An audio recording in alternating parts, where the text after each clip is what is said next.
रोहतक में कांग्रेस के पूर्व सीएम भूपेंद्र सिंह हुड्डा ने महिला आरक्षण संशोधन बिल, गेहूं खरीद व्यवस्था और क्षेत्रीय दलों को लेकर बीजेपी सरकार पर जमकर निशाना साधा। कहा कि सरकार ने डिलिमिटेशन और जनगणना के मुद्दों में उलझाकर इसे लटका दिया है। रिपोर्ट देखिए।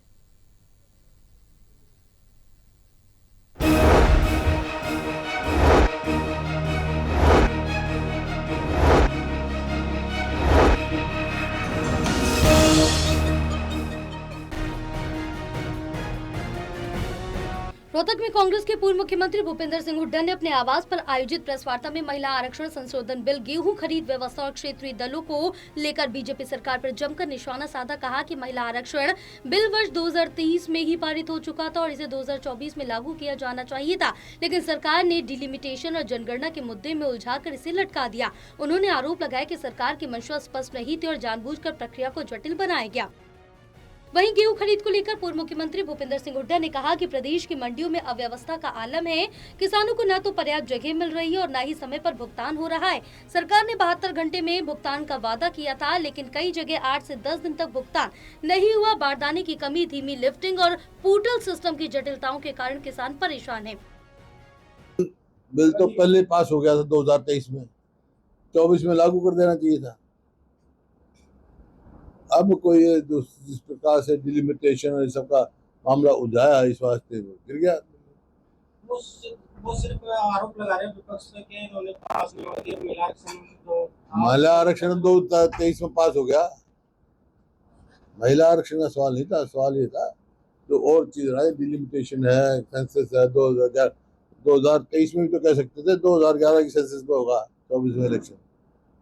महिला आरक्षण के बहाने कुछ हिडन एजेंडा महिला आरक्षण के बहाने से कोई हिडन एजेंडा था इन लोगों का, क्या मंशा? यही था कि डिलिमिटेशन हो और उसमें जैसे केरल वहाँ बनाई, आसाम में कॉन्स्टिट्यूएंसी बनाए। एक कॉन्स्टिट्यूएंसी तो 30 लाख की, दूसरी 6 लाख की, मतलब उसमें नियत ठीक नहीं।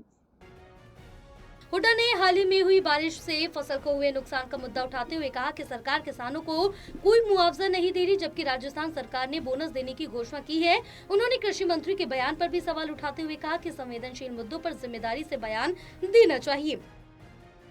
हिसार में पूर्व डिप्टी सीएम दुष्यंत चौटाला के काफिले को सीआईए इंचार्ज द्वारा रास्ता रोके जाने पर हुए मुद्दे पर बोलते हुए हुड्डा ने जेजेपी और इनेलो पर भी निशाना साधा और कहा कि ये दल बीजेपी की बी टीम की तरह काम कर रहे हैं। उन्होंने आरोप लगाया कि प्रदेश में नौकरियों में बाहरी उम्मीदवारों को अधिक प्राथमिकता दी जा रही, जिससे स्थानीय युवाओं के साथ अन्याय हो रहा है। जितनी मंडियां हैं ना तो वहाँ रखने का स्थान है, लिफ्टिंग है ही नहीं।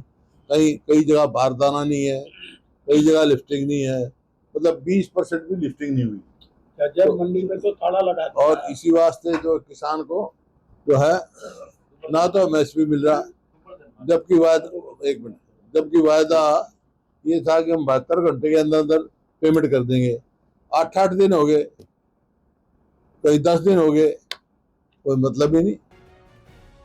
स्थानीय निकाय चुनाव को लेकर उन्होंने कहा कि कांग्रेस नगर निगम चुनाव पार्टी के सिंबल पर लड़ेगी और उम्मीदवारों को लेकर जल्द फैसला किया जाएगा। पार्टी में अनुशासन बनाए रखने की बात करते हुए उन्होंने क्रॉस वोटिंग करने वालों पर भी नाराजगी जताई। बहरहाल किसान, कर्मचारियों, युवा ने ये तीनों वर्ग से मौजूदा हरियाणा सरकार से नाराज है और आने वाले चुनावों में इसका असर साफ दिखाई देगा। टोटल टीवी के लिए सुरेंद्र सिंह की रिपोर्ट।